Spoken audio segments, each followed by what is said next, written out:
Experimentei 3 camisas, 2 eu gostei, manga comprida.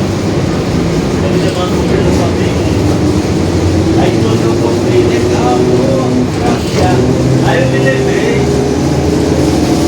a reportagem só está dizendo que 2027 vai ser um calor desgraçado. Aí eu falei, vou comprar não. Ei, comprar, pô.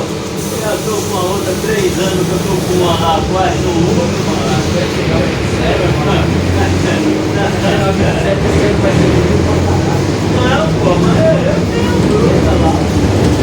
Eu só não gosto de usar, mas eu tenho.